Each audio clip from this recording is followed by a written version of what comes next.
The Iron Lady's final journey. Margaret Thatcher's funeral cortege passed through the heart of London, from the houses of Westminster via St Clement Danes Church to St Paul's Cathedral on Wednesday morning. The ceremonial funeral, with full military honours, was accorded to Britain's only female Prime Minister, whose controversial policies during her 11-year rule, which pushed for a market economy, privatisation and the limited power of trade unions, changed British society for good. Big Ben was silenced in a mark of respect, and 700 servicemen lined the route. With rumours of protests circulating, security was tight, with 4,000 police deployed on London's streets. St Paul's Cathedral welcomed more than 2,000 guests from 170 countries, including the current British Prime Minister David Cameron and 3 former British premiers. Queen Elizabeth II attended the funeral, the first of such a kind given to a British Prime Minister since the death of Winston Churchill in 1965.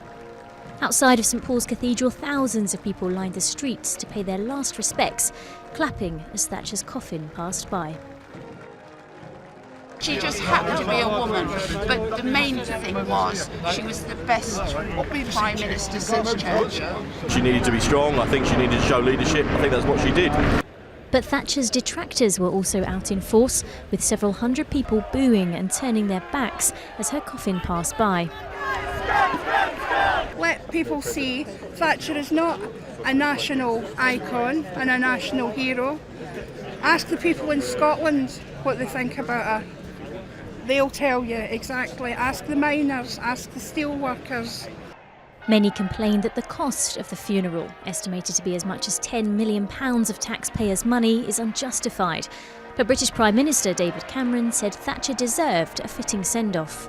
I believe today is going to be a fitting tribute to a truly great leader.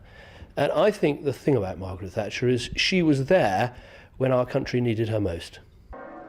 After her cremation, Thatcher's ashes joined those of her husband Dennis at the Royal Hospital, Chelsea, laying to rest once and for all a woman who wrote an unforgettable period of British history.